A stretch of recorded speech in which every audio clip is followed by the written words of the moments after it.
Guys, look at this super adorable fat tiger that I just got. How cute is that? Don't have a name for him yet, but very excited about it. Anyways, welcome to another lesson. Today we're looking at linear optimization. After this video, we will be able to use linear programming to solve some real-world applications, okay, and recognize when we have some other interesting situations going on, okay? So let's get right into our concept. Okay, if we have, when we're looking at this linear programming, okay, or linear optimization, we have what's called an objective function, okay? And our objective function is what we are trying to optimize, okay? We're trying to optimize something. We're trying to find the most or the best situation. We're trying to be the most efficient with some resources. That's what we're trying to do when we are optimizing our function, okay?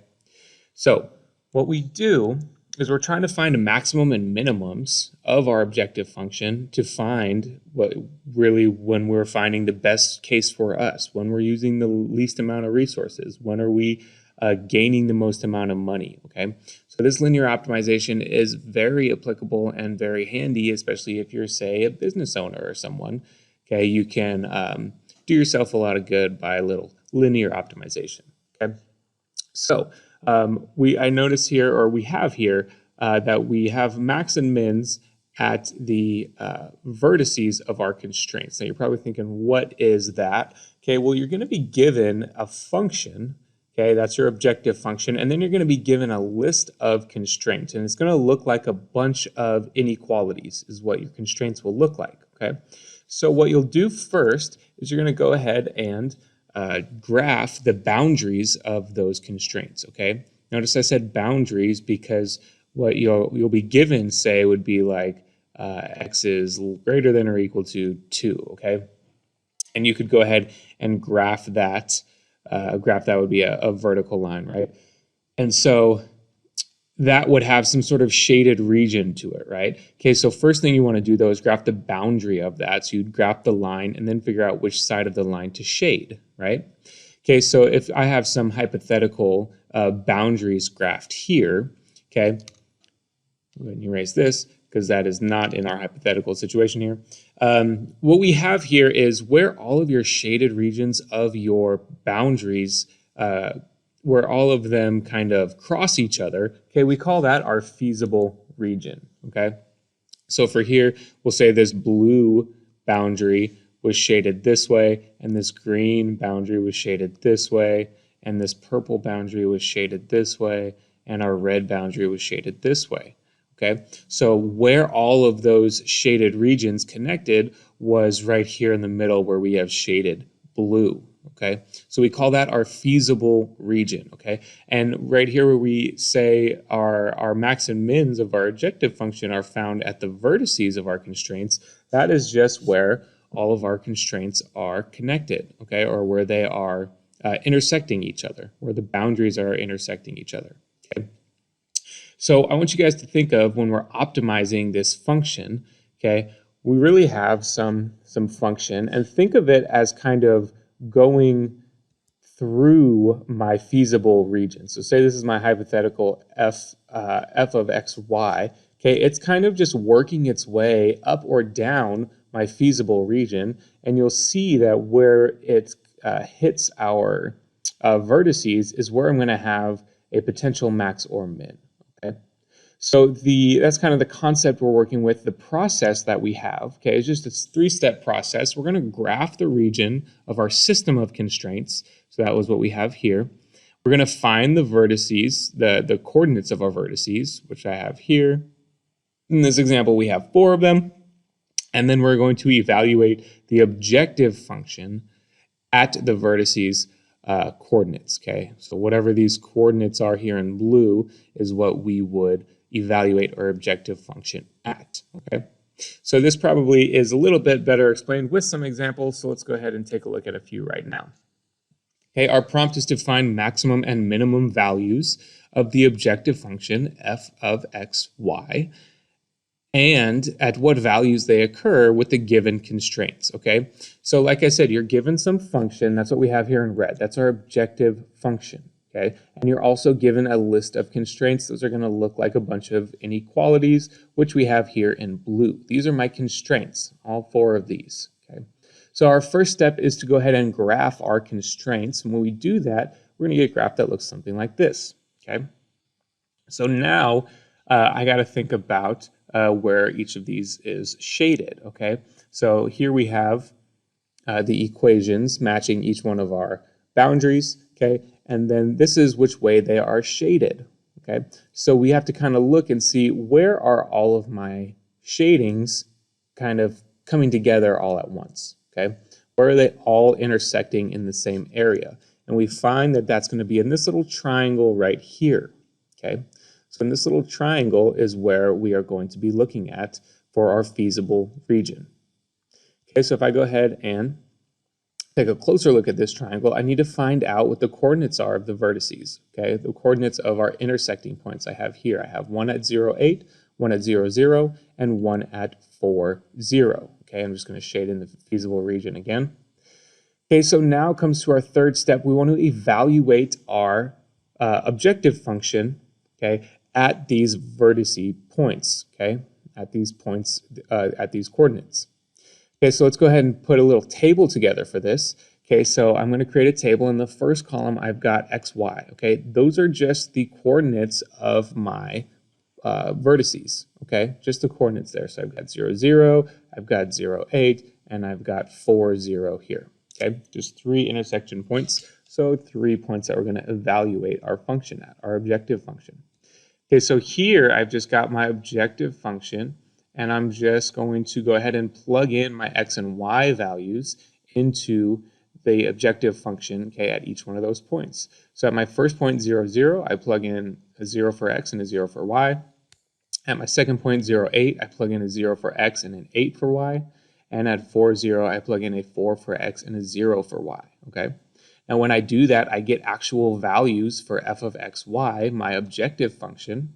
And I see that at 0, 0, my objective function is 0, at 0, 8, it is 40, and at 4, 0, it is 8, okay? So these are my objective function values that we're looking at and saying, okay, where do we have maximums and where do we have minimums? Well, the maximum value, okay, of my objective function is 40, right? 40 is greater than 0 and greater than 8. And then the minimum that I have, okay, is going to be at this 0 here. This 0 is less than 40 and less than 8. So I'm just looking at this final column when I try to determine what are my minimums and my maximums, okay? And how I would say this is I have a maximum at a certain point, so I need to give the point, okay, and then I need to give the value of the maximum. And same with my minimum. I have a minimum at a certain point, whatever my xy value was or xy coordinate was, okay, and then I got to say of 0, okay, so I got to give the value of that as well. Okay, so that's the basic concept here, guys. Let's take a look at another couple examples. Okay, we're given another system here. We're given another objective function. So first things first, let's go ahead and graph this. Okay, we're graphing our boundaries. We're shading it in. We're seeing where our feasible region is. It's going to be in this triangle right here, okay? So if that's my triangle, then the vertice points that I'm looking at are going to be 3, 6.5, 3, 2, and 12, 2. Okay, so that's what I'm going to, those are the points that I'm going to look at when I build my table. Okay, so again, this objective function is what I'm putting right there. Okay, that's my middle. That's what I'm plugging in these values of. Okay, I'm plugging it into my objective function.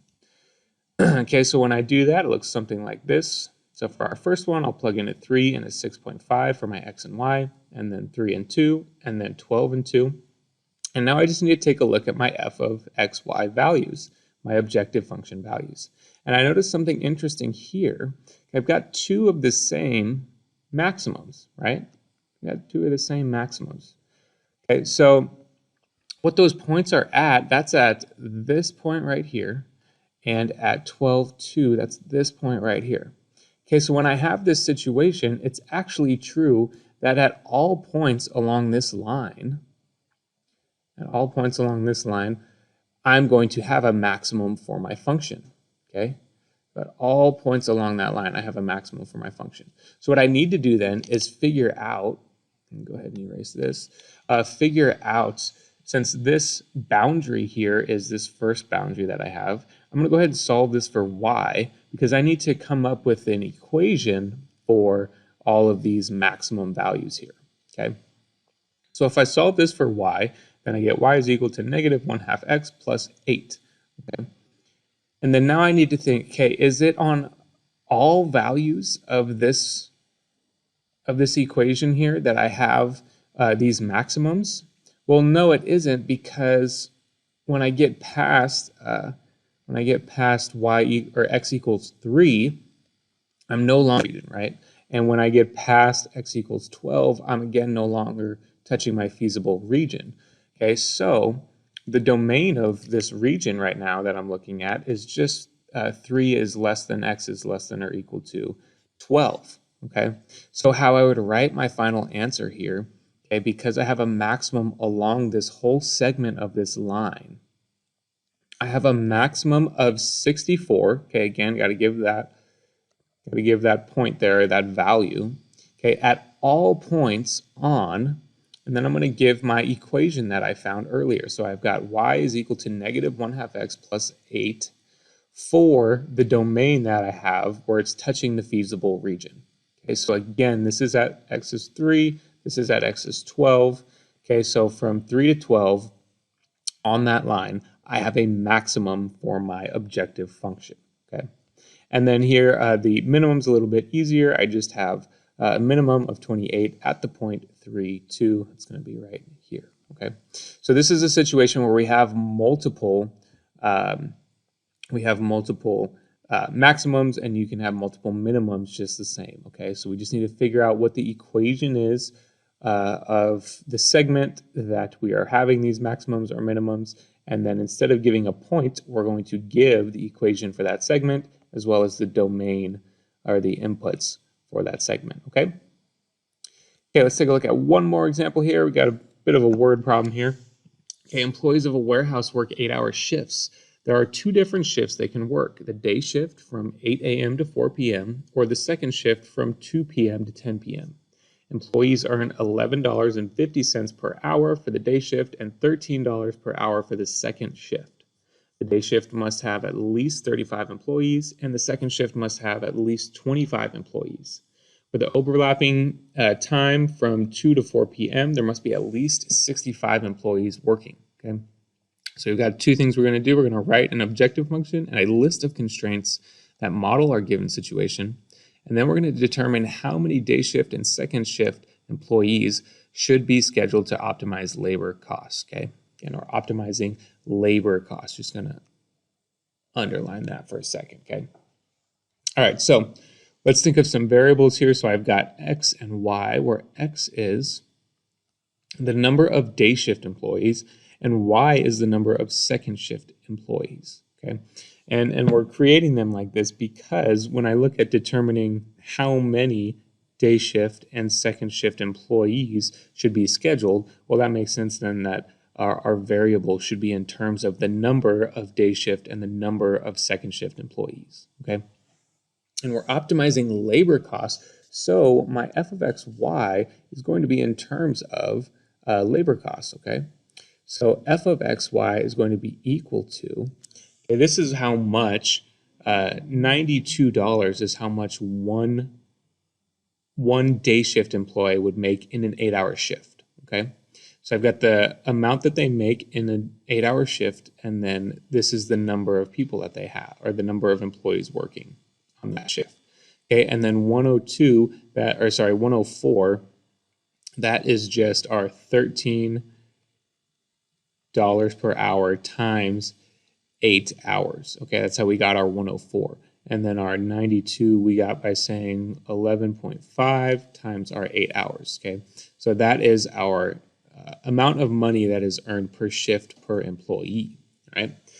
Okay, and then we have our day shift employee we need more than 35, at least 35 employees on the day shift. So day shift is x, so x is going to be greater than or equal to 35. And then we need at least 25 employees on the second shift. Okay, so Y is going to be greater than or equal to 25. And then on our overlapping time, there must be, from 2 to 4, there must be at least 65 employees working. So when I add X and Y, that needs to be greater than or equal to 65. Okay? So what I have here, again, I have f of xy representing our labor costs for the warehouse, and then our manpower constraints that were given, and these can just be created based off of whatever output the warehouse needs. Okay, that's kind of where these constraints come from. Again, but these are my inequalities. These are the constraints that we're working with. Okay, so we have our system, we have our objective function. Now let's go ahead and determine how many day shift and second shift employees should be scheduled to optimize our labor costs. Okay, so here we go again, and we're going to go ahead and graph all of our constraints. Okay, and when we do this, let's see, this is going to be greater than, okay, and this will be greater than as well. Okay, so we're actually going to have this unbound, I'll go ahead and erase these. We're going to have these unbound feasible region. Okay, so my feasible region is this whole area here, and it's going off into infinity this way, into infinity this way. Okay, so we have a special situation here where we have this unbound feasible region, and it's going off into infinity. Okay. Okay, so we do have these two intersection points though, here and here. Okay, so I've got 35-30 and 40-25, and we are trying to minimize our costs. So when we make our table here, again, I'm just going to substitute in 35 for X and then 30 for Y for the my first point. For my second point, I'll substitute 40 for X and 25 for Y into my objective function. Okay, my objective function again is my manpower costs, okay, or my labor costs. Okay, and when I go ahead and solve that, I get, at this point, I have at 30-35, I get 6,340, and at 40-25, I get 6,280. Okay, so interpreting that, the warehouse, since we're trying to optimize costs, we're really trying to minimize our costs, right? So which one of these has a lower cost? Well, the second one does, right? So our warehouse should schedule 40, since X again is the day shift employees, okay, needs to have 40 day shift employees and 25 second shift employees. Okay, if we want to minimize our costs and bring them down to $6,280, okay? So there's a few examples there for you. Hopefully that helps understanding linear optimization, guys. Good luck with your practice.